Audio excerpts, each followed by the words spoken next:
Ji very good evening to all of you. फिर से आपका स्वागत है आपके अपने चैनल मैथ्स लाइव 2.0 में, जहां पर प्रत्येक दिन tricky objective question Bihar board सिखाया जाता है और बखूबी बच्चे सीखते भी हैं और आप भी सीखते हैं। अगर चैनल पर आप पहली बार विजिट कर रहे हैं तो इसको सब्सक्राइब करके रखिए, क्योंकि सब्सक्राइब करने से ये फायदा है कि जब भी यहाँ से क्लास होगा तो उसका नोटिफिकेशन आपको सबसे पहले मिल जाएगा।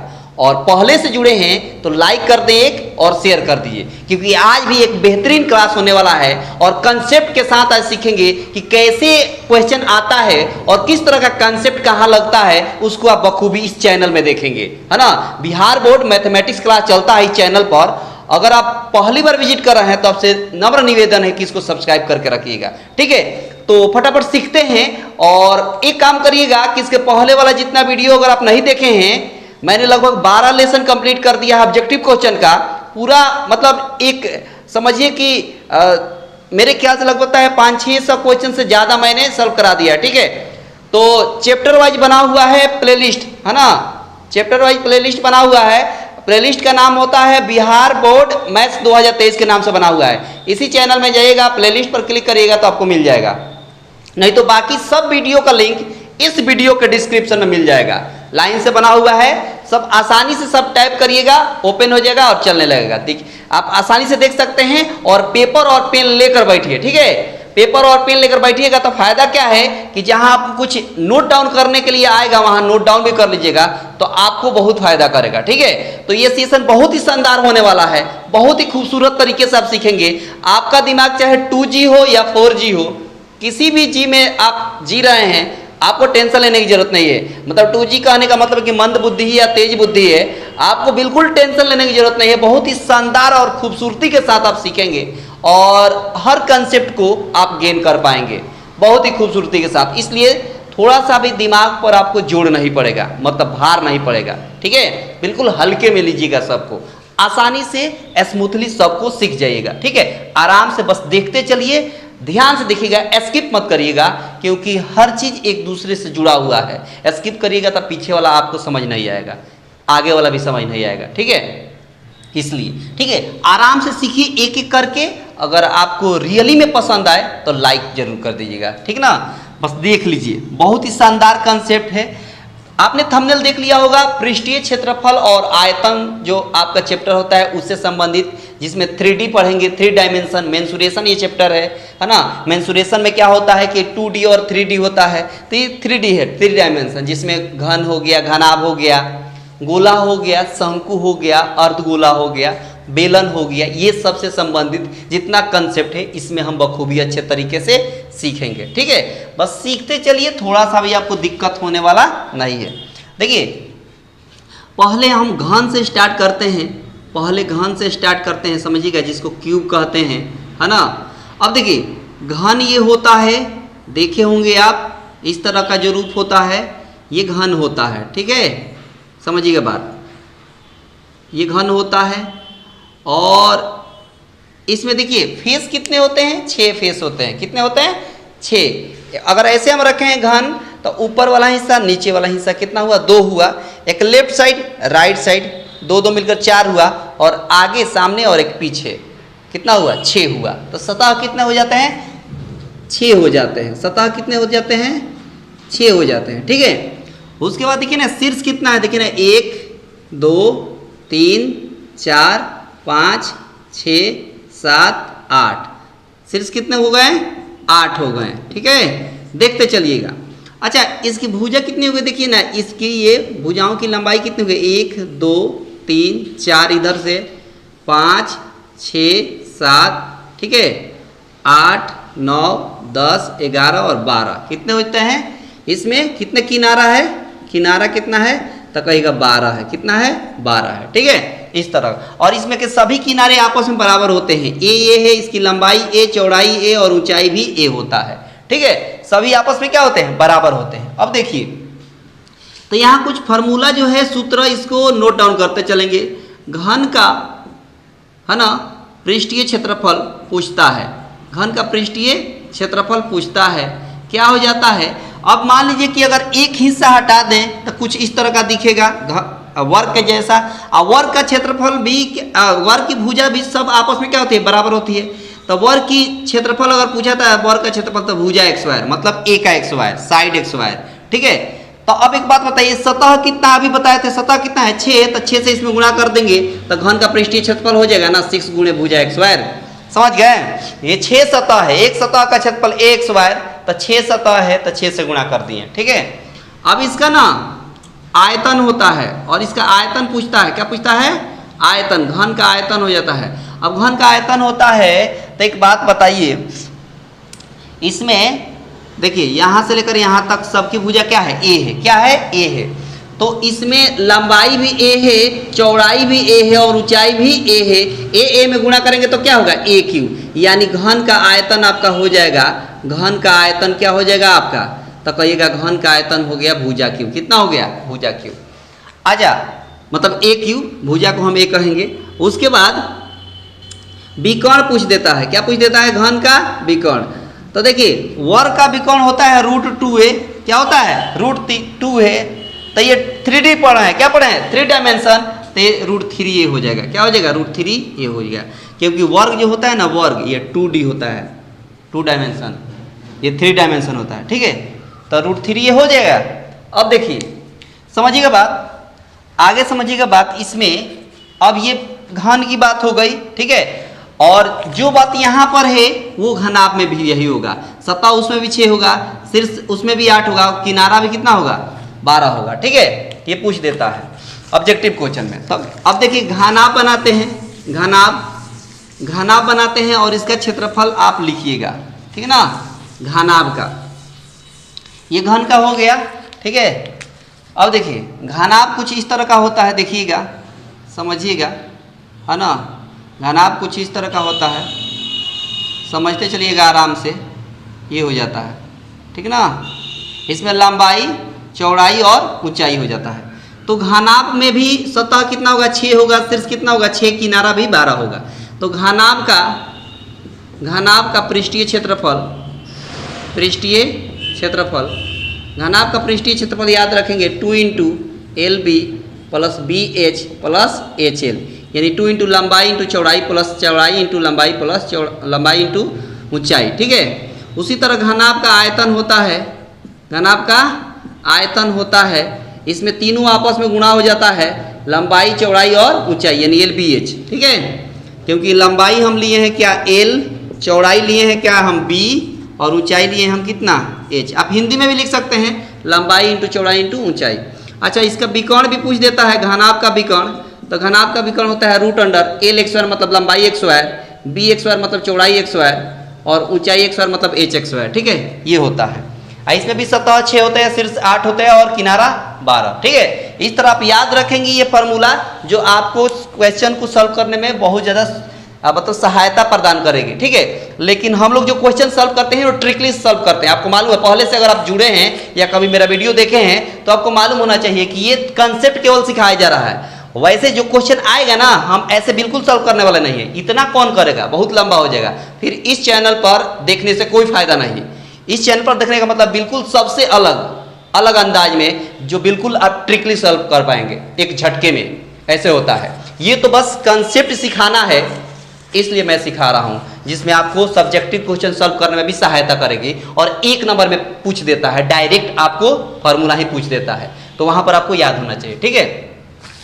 अब देखिए समझिएगा, ध्यान समझिएगा, आगे अगला बात जो सीखना है वो सीखिए, ठीक है। अगला सीखिए, आगे है घन घनाभ हो गया, उसके बाद बात आती है बेलन की, किसकी, बेलन की। कुछ इस तरह का देख लीजिए, कुछ इस तरह का बेलन होता है, जो ऊपर और नीचे वाला हिस्सा क्या होगा, वृत्त होगा। जस्ट ये मार्कर समझिए, ये मार्कर, ये बेलन के आकार का है, क्योंकि देखिए ऊपर से ये भी गोल है, नीचे से गोल है, मतलब ऊपर भी एक वृत्त बना है, नीचे भी एक ड्रम देखे होंगे ना, पानी भरने वाला जो ड्रम होता है, ठीक वही प्रकार, ठीक है। तो वो होता है आपका बेलन के आकार का। किस आकार का होता है, बेलन के आकार का, इसका नाम होता है बेलन। समझिएगा बात, सिलेंडर क्या होता है, सिलेंडर।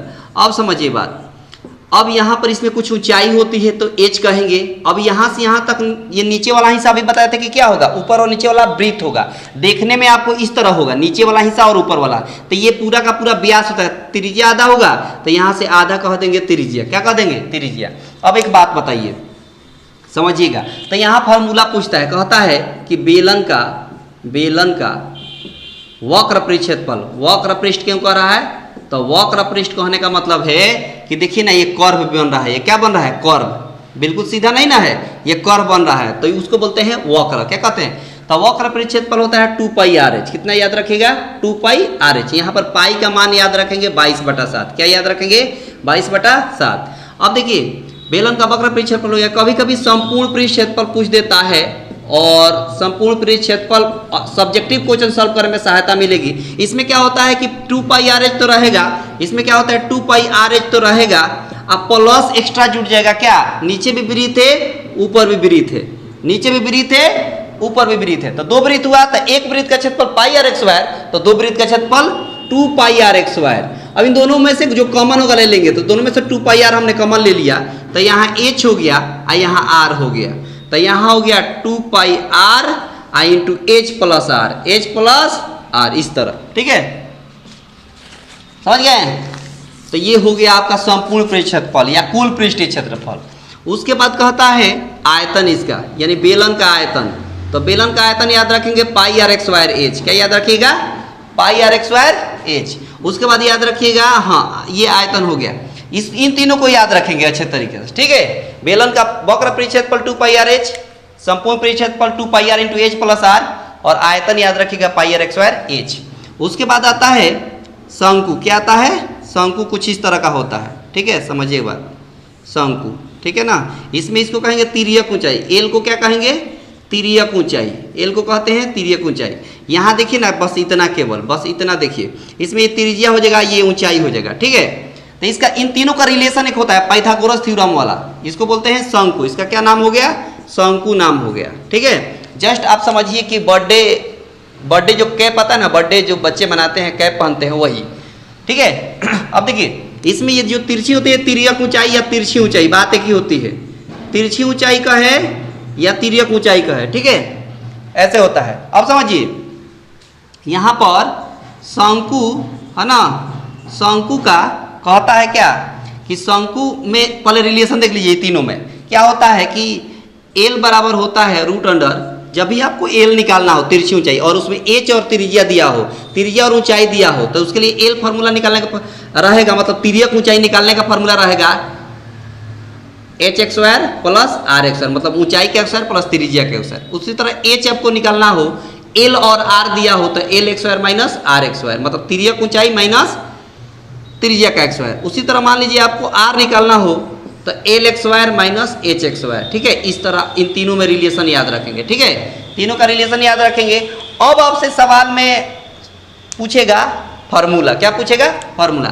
तो कह देता है कि मान लीजिए शंकु का वक्र पृष्ठ क्षेत्रफल कह दिया, वक्र पृष्ठ क्षेत्रफल कह दिया। ठीक है, तो कहेंगे पाई आर एल। क्या याद रखेंगे, पाई आर एल।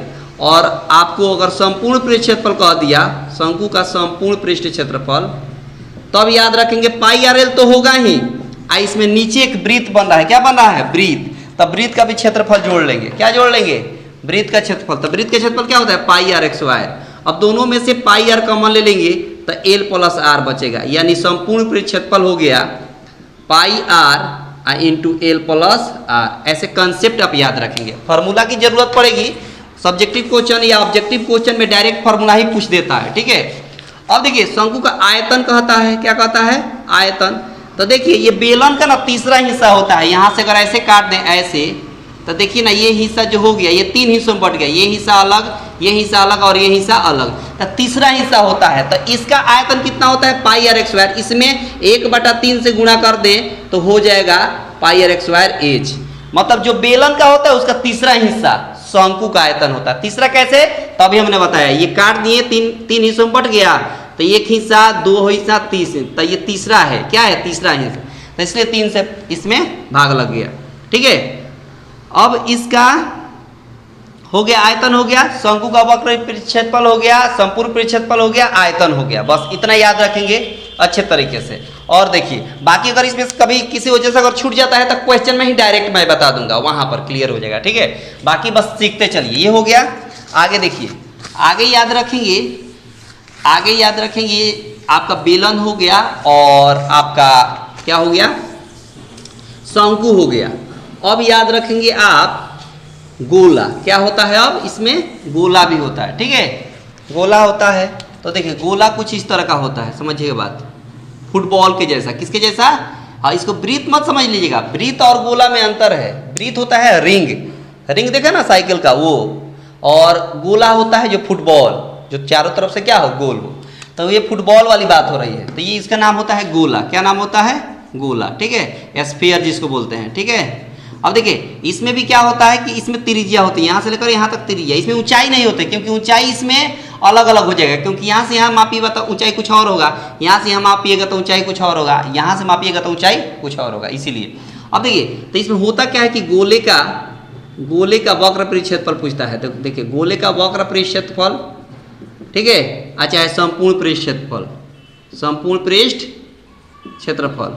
ठीक है, ये दोनों होता है आपका 4 पाई आर एक्स वाई। दोनों पूछ दे, संपूर्ण परिक्षेत्रफल कह दे चाहे वक्र परिक्षेत्रफल कह दे, दोनों कंडीशन में 4 पाई आर एक्स वाई। ठीक है, इसका आयतन होता है, गोले का आयतन नोट डाउन करते चलिएगा, 4/3 पाई आर क्यूब। क्या होता है? 4/3 पाई आर क्यूब। अब देखिए हम लास्ट में बताएंगे क्वेश्चन कैसे पूछता है, घबराइएगा मत, क्वेश्चन कैसे पूछता है मैं बताऊंगा, और उसको कैसे सॉल्व करना है वो भी बताऊंगा। ठीक है, तो देखिए गोले का वक्र परिक्षेत्रफल दे दिया, संपूर्ण परिक्षेत्रफल 4 पाई आर एक्स और आयतन हो गया 4/3 पाई आर क्यूब।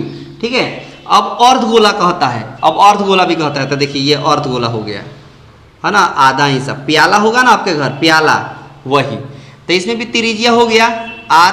अब देखिए इसका अर्धगोला हो गया, तो अर्धगोले का वक्र परिक्षेत्रफल होता है, वक्र परिक्षेत्रफल, वक्र पृष्ठ क्षेत्रफल। तो पूरा होता है 4 पाई आर एक्स स्क्वायर, और आधा अर्धगोला हो गया तो 2 पाई आर एक्स स्क्वायर। ठीक है, लेकिन वही का है अर्धगोले का संपूर्ण पृष्ठ क्षेत्रफल, तो वही नहीं होगा, वही नहीं होगा, 2 पाई आर एक्स स्क्वायर नहीं होगा। इसमें भले हो जाएगा गोले का वक्र परिक्षेत्रफल या संपूर्ण पृष्ठ क्षेत्रफल दोनों 4 पाई आर एक्स स्क्वायर, लेकिन अर्धगोले का वक्र परिक्षेत्रफल 2 पाई आर एक्स स्क्वायर, और संपूर्ण कह दे तो संपूर्ण में नीचे वाला हिस्सा एक वृत्त भी है। क्या है? वृत्त है। तब वृत्त क्या होता है? क्षेत्रफल पाई आर एक्स स्क्वायर। क्या होता है? पाई आर एक्स स्क्वायर। तब वृत्त का और ये पहले से दिया है, दोनों को जोड़ देंगे। अर्धगोले, ऊपर वाला अर्धगोला है और नीचे एक वृत्त है, तो अर्धगोले का होता है 2 पाई आर एक्स स्क्वायर, और नीचे एक वृत्त बन रहा है, तो उसको मिलाएंगे तो पाई आर एक्स स्क्वायर। तो पाई आर एक्स स्क्वायर और 2 पाई आर एक्स स्क्वायर मिलकर 3 पाई आर एक्स स्क्वायर। क्या हो गया? 3 पाई आर एक्स स्क्वायर। तो अर्धगोले का संपूर्ण परिक्षेत्रफल का है तो कहेंगे 3 पाई आर एक्स स्क्वायर। अच्छा आयतन कह दे, क्या कह दे? आयतन कह दे, तो इसका आधा हिस्सा, तो 4/3 तो 2/3 हो जाएगा, 2/3 पाई आर क्यूब। ये होता है अर्धगोले का, है ना, पूरा का पूरा फार्मूला, और ये होता है गोला का पूरा फार्मूला। ठीक है, इसको नोट डाउन कर लेंगे अच्छे से और याद कर लेंगे, लर्न कर लेंगे। ठीक है, क्योंकि इसमें फायदा क्या है? फायदा ये है कि परीक्षा में ना आपके बोर्ड के पेपर में 10वीं के डायरेक्ट फार्मूला भी पूछ लेता है कई बार। आप देखिएगा, हमको लगता है कि सभी चैप्टर से मिलाकर 10 से 15 क्वेश्चन ऐसे मिलेंगे जो डायरेक्ट फार्मूला ही पूछ दिया है। 15 क्वेश्चन ऐसे मिल जाएंगे जो डायरेक्ट फार्मूला, उसमें पेन छूने की जरूरत नहीं है, याद है, डायरेक्ट रंग दीजिए, काम खत्म, ज्यादा बातचीत नहीं। ठीक है, ये चीज होता है। तो आप उस तरह से करेंगे तो आपको थोड़ा सा दिक्कत नहीं होगा, इसीलिए फार्मूला याद करना है। 2 फायदे हैं, एक फायदा है कि आपको डायरेक्ट फार्मूला पूछ रहा है एग्जाम में, ऑब्जेक्टिव क्वेश्चन में डायरेक्ट आप कर दिए। दूसरा फायदा, सब्जेक्टिव क्वेश्चन सॉल्व करिएगा तो वहां ये सब की जरूरत पड़ने वाली है। ऑब्जेक्टिव थोड़े कि हम ट्रिक बता दिए, ट्रिकली आप एक झटके में उड़ा दिया। सब्जेक्टिव में आपका ट्रिक काम नहीं करेगा, वहां बखूबी अच्छे से सजाकर बनाना है, क्योंकि वो लिखित है ना जी, उसमें आपको लेना है नंबर। ऑब्जेक्टिव क्वेश्चन में तो कोई ये नहीं है, ऑब्जेक्टिव क्वेश्चन में है कि आप ट्रिक से बनाएं या लॉन्ग मेथड बनाएं, कोई फर्क नहीं पड़ता, उसको सही आंसर से मतलब है। 4 ऑप्शन है ना, ABCD, उसमें से कौन सा ऑप्शन ये उससे मतलब है। लेकिन उसमें सब्जेक्टिव में उससे मतलब नहीं है, सब्जेक्टिव में आप वो मतलब रखेगा कि आप किस तरह बनाए हैं। ये नहीं कि जल्दी जल्दी शॉर्टकट में बना दिए, नहीं देगा नंबर, वो नहीं देगा। समझ रहे बात? तो आपको मैं नम्र निवेदन करूंगा कि इसको अच्छे से लर्न कर लीजिएगा, नोट डाउन कर लीजिएगा, और या स्क्रीनशॉट ले लीजिएगा और कॉपी पर बाद में नोट कर लीजिएगा, ये साथ ही साथ नोट कर लिए होंगे। ठीक है, तो ये कैसा लगा कंसेप्ट आप बताइएगा कमेंट बॉक्स में, ठीक है। और अगर ये बेहतर लगा होगा कंसेप्ट, है ना, तो आप बताइएगा। मैंने बताया था कि एक क्वेश्चन बताऊंगा मैं, देख लीजिए क्वेश्चन कैसे पूछता है, समझिए बात। आखिर इसमें क्वेश्चन पूछता कैसे है, तो देखिए ऑब्जेक्टिव क्वेश्चन के लिए देखिए ऑब्जेक्टिव क्वेश्चन में क्या कहता है कि कह देगा दो बेलन है, ठीक है, कह देगा दो बेलन है, बेलन के दोनों बेलन की त्रिज्या का अनुपात दे दिया है, दोनों बेलन के त्रिज्या का अनुपात मान लीजिए दे दिया है, कितना दे दिया है 2:3 दे दिया है। कह देगा कि ऊंचाई का अनुपात दे दिया है 3:4, कितना दे दिया है 3:4। तो कह देगा कि आयतन का अनुपात बताइए, आयतन का, ठीक है। तो त्रिज्या का अनुपात दे दिया, ऊंचाई का अनुपात दे दिया, ठीक है, त्रिज्या का अनुपात दे दिया, ऊंचाई का अनुपात दे दिया। आयतन का अनुपात क्या होता है, तो आपको पता होना चाहिए कि बेलन का आयतन होता कितना है। पहले अगर ये पता चल जाए फार्मूला तो आप एक झटके में इसको सॉल्व कर लिया। वैसे फार्मूला से करेंगे नहीं, लेकिन फार्मूला आपको याद होना चाहिए। क्या होता है फार्मूला, बेलन का अभी लिखवाए थे पाई आर एक्स वाई एच, क्या होता है पाई आर एक्स वाई एच। तो एक बात बताइए, दो बेलन है, तो दोनों बेलन में तो पाई कॉमन रहेगा, तो पाई तो कट जाएगा, पाई छोड़ दीजिए, आर एक्स वाई एच बचा, तो आर एक्स वाई एच से गुणा कर दीजिए, आप भी आर का एक्स वाई कर दीजिए और एच में गुणा कर दीजिए। तो इसमें देखिए ये पहले वाला में देखिए, पहले वाला में ये आर है एच है, तब पहले वाला का एक्स वाई करिए, तो 2 का एक्स वाई 4, 4 3 12 हो गया। यहाँ देखिए इसमें भी अब आइए, इसमें भी ये पहला वाला था, ये दूसरा वाला में भी आर का एक्स वाई करेंगे, क्योंकि आर एक्स वाई यहाँ दिख रहा है, एच से गुणा करना है, तो आर एक्स वाई एच से गुणा करिए, तो 3 का एक्स वाई 9, 9 चौका 36, बस हो तो गया, कट गया, 12 कम 12, 12 3 36, 1:3 आयतन का अनुपात हुआ। एक झटके में हुआ कि नहीं हुआ। तो अगर हम डायरेक्ट कहते हैं ना कि आर का एक्स वाई करके एच में गुणा कर दिए, तो आप सोच में पड़ जाते हैं कि आर एक्स वाई क्यों कर रहे हैं, आप एच का क्यों नहीं एक्स वाई कर रहे हैं, कहने लगेगा ना। हालांकि वो चीज नहीं है, इसीलिए हमने बता दिया पहले आर एक्स वाई एच, माने आर का एक्स वाई करना है, फिर एच से गुणा करना है। ये कहाँ से आया, तो कहिएगा ये फार्मूला से आया। कहाँ से आया, फार्मूला से आया। नहीं तो हम अगर डायरेक्ट करते ना आर का एक्स वाई और एच में गुणा करते, तो आपके दिमाग में ये चलता कि सर आर का ही एक्स वाई क्यों कर रहे हैं, एच का ही एक्स वाई कर दिया तब आर में गुणा करिए, गलत हो जाता। क्योंकि यहाँ देखिए ना आर का एक्स वाई एच होता है, ठीक है। इसलिए हम 2 का एक्स वाई 4 चाहती हैं 12 लिख दिया, 3 का एक्स वाई 9, 9 चौका 36 लिख दिया, और 12 कम 12, 12 3 36 अनुपात निकाल दिया, एक झटके में हो गया।